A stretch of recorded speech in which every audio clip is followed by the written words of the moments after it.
Hola Eduardo, buenos días. Muchas gracias lo primero por estar aquí con nosotros y por comenzar por un sitio. ¿Nos podrías explicar lo que es PLM Industries Siemens en España? ¿A qué os dedicáis concretamente?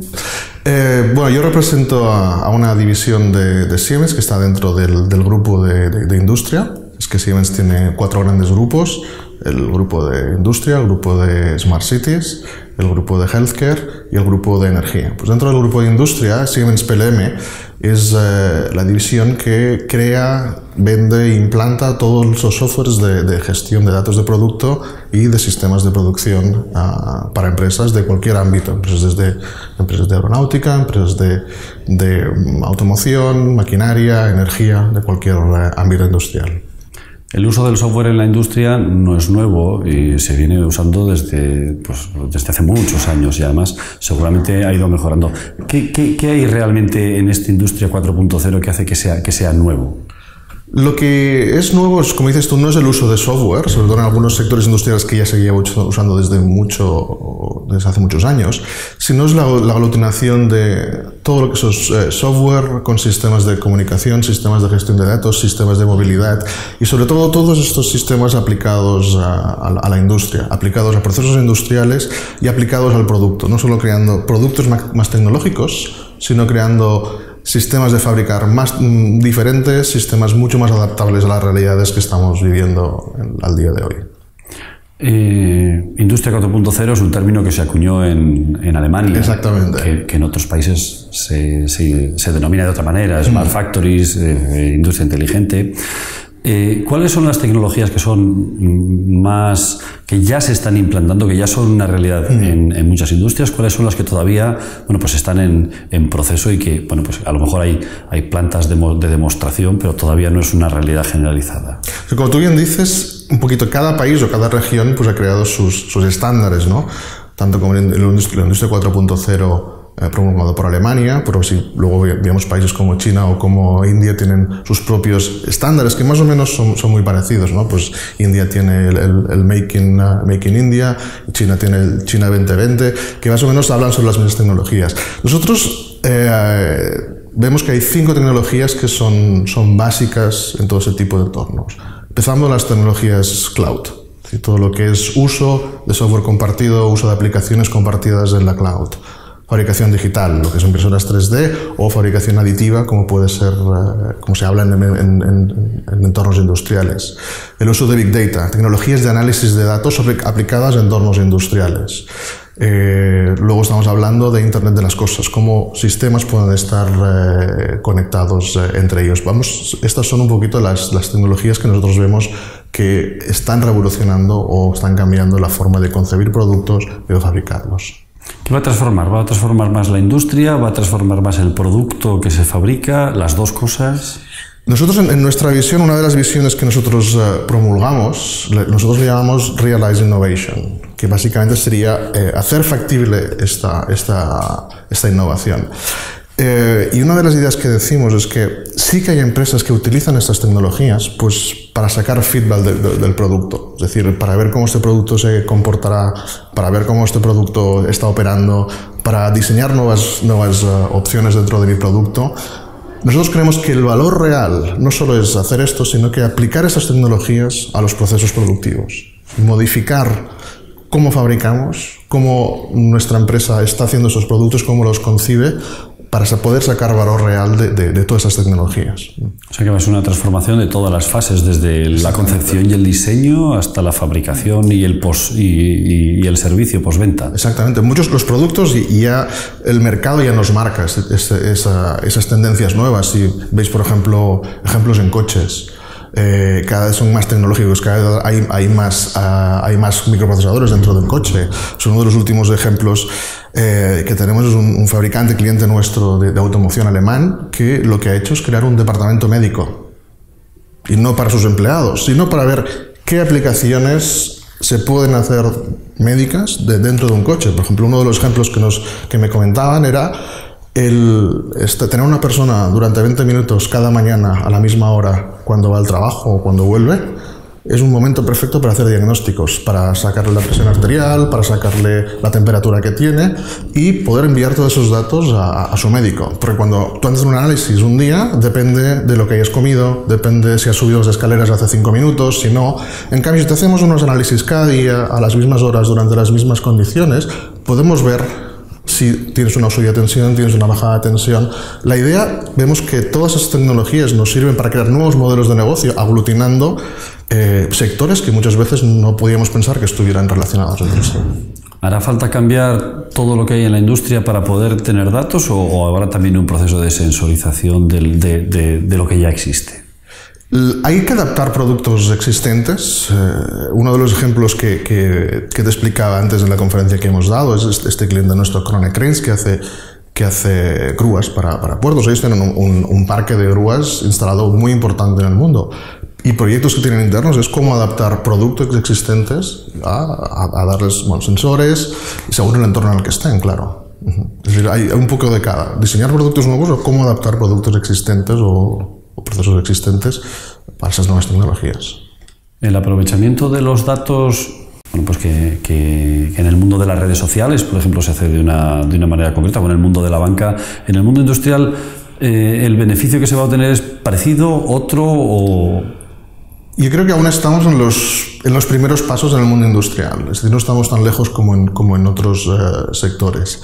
Y lo que yo siempre les digo a nuestros clientes, a las empresas, cuando preguntan por qué utilizar Big Data en entornos industriales, y yo siempre les digo, tienes que pensar en 2 o 3 preguntas que queréis saber de vuestro proceso, de vuestro producto, y focalizaros en eso.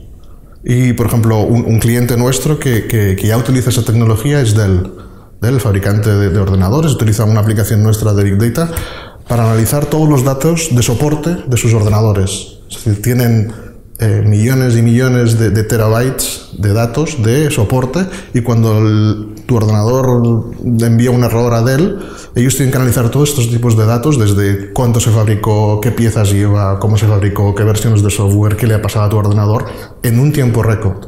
Pues ellos están utilizando herramientas de Big Data, nuestras herramientas de Big Data, para hacer este análisis y tener los resultados de saber qué le pasa a este ordenador. Siempre les digo, pues hay que focalizarnos en problemas concretos, en ideas concretas y saber qué queremos de las fuentes de Big Data. Y cambiando un poco del mundo del software al mundo ya más hardware, ¿no? Es decir, el proceso de robotización, automatización, ¿qué impacto va a tener en el número de empleos y en el tipo de los empleos?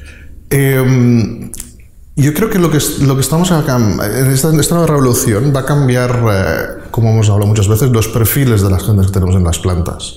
Pero como ya pasó antiguamente, no sé si os fijáis en el mundo de automoción, que puede ser uno de los sectores que está más robotizado. Antiguamente veíamos a las personas pues cogiendo una puerta y poniéndola en el coche. Ahora ya no lo ves. No hay ningún fabricante de automoción que tenga personas cogiendo una puerta y poniéndola y ensamblándola en la línea. Todo esto lo hacen robots. Nadie se plantearía tener una persona y volver a hacer ese tipo de tareas. Pues lo mismo pasará con otras tareas.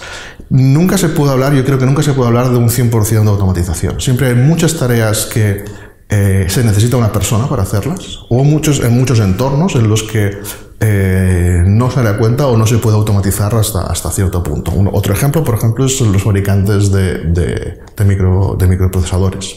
Fabricantes de microprocesadores tienen unos ciclos de diseño y de nuevo producto muy cortos, a veces de 6 meses, en las que tengo que diseñar una nueva versión de mi procesador que va en el teléfono de Apple, de Samsung o de cualquiera de los fabricantes.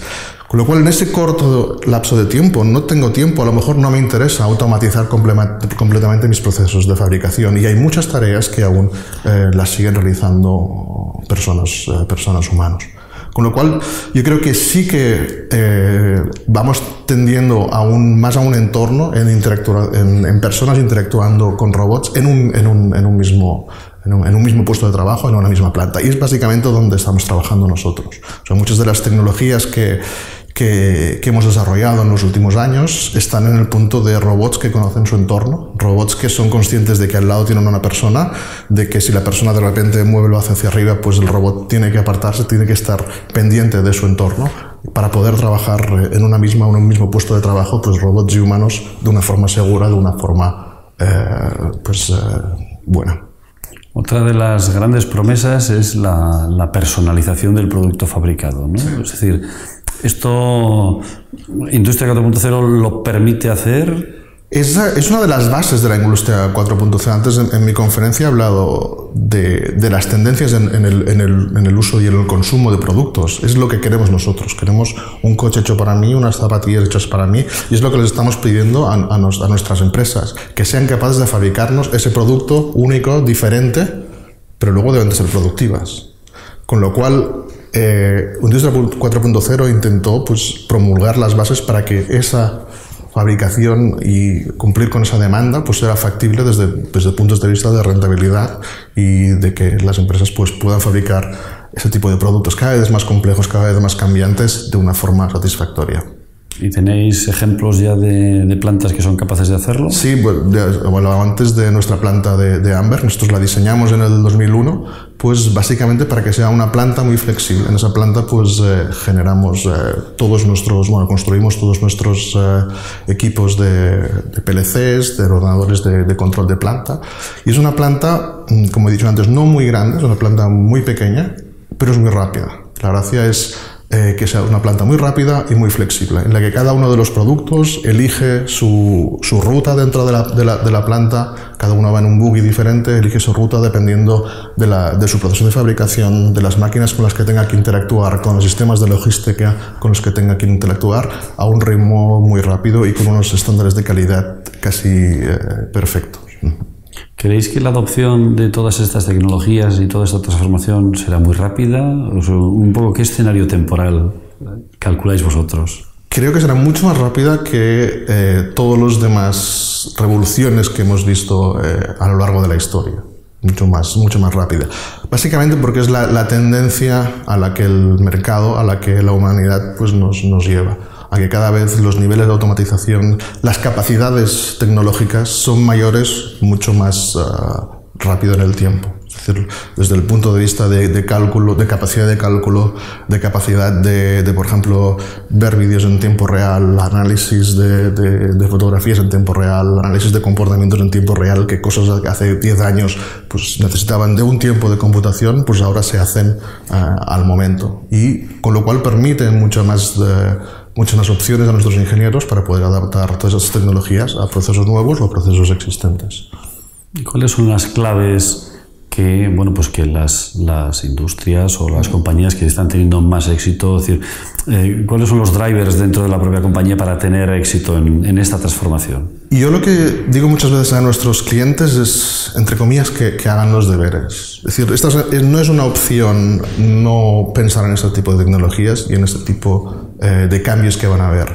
Y lo que deben hacer es analizar cómo estas tecnologías, cómo estos cambios van a cambiar sus modelos de negocio. Vemos que últimamente hay muchos modelos de negocio que han estado establecidos durante años, incluso durante siglos, que están cambiando. Incluso modelos de negocio o mercados que desaparecen o que se crean. Por lo cual, lo primero que les digo es estudiar cómo esto va a afectar a vuestra industria, a vuestro negocio, a vuestros competidores y a vosotros mismos. Y luego tener un plan de cuáles de esas tecnologías son interesantes para mí, para mi empresa, para mi entorno. Puede ser que no sean todas, pero puede ser que sea una combinación que para este proceso, para este tipo de productos, sí que sean interesantes de investigar. Lo que no podemos hacer es quedarnos parados. Esto sí que les digo, porque entonces puede ser ya un poquito demasiado tarde. ¿La cooperación también está un poco en la base de la Industria 4.0? Sí, trabajo cooperativo y sobre todo unos conceptos como, por ejemplo, el de minifábricas. Una de las cosas que me ha gustado es la visita que hemos hecho al Fab Lab aquí, y es uno de los conceptos que están más en boga en todo el mundo. Nosotros tenemos clientes, por ejemplo, como Local Motors, no sé si lo conocéis, es uno de los ejemplos que puso el presidente Obama cuando habló de las nuevas iniciativas para impulsar industria y esto, y uno de los ejemplos que puso es Local Motors, que es la primera empresa que quiso hacer un coche en 3D y imprimió un coche en 3D y partieron de cero. Y la idea, por ejemplo, es no tenemos equipo de diseño. Nuestro equipo de diseños es crowdsourcing, es decir, nosotros publicamos un concurso, los diseñadores nos envían los diseños, escogemos el que queremos, escogemos 2 o 3 que queremos, y el objetivo de esta empresa es que una persona entre las 8 de la mañana en una factoría, en una microfactoría, muy parecida al Fab Lab, y que a las 3 del mediodía salga con su coche eléctrico impreso en ese día, con las opciones que él quiera. Y están en eso, en ese sentido. Esta es una idea muy interesante, porque antiguamente la capacidad de fabricación solo la tenían las grandes corporaciones. Ahora esto se está llevando a la fábrica que tengo a mi lado, al entorno de microfactorías que decía. Un entorno un concepto que está muy en boga en el desarrollo de software, con toda la creación de las Apple Stores, de las aplicaciones en Google, pero porque era muy sencillo fabricar software, nos necesitamos pues, un par de ingenieros, ordenadores, es muy sencillo, pero cuando llevamos a fabricar cualquier producto, este paso de diseño a fabricación es complejo, y eso es en lo que se está trabajando.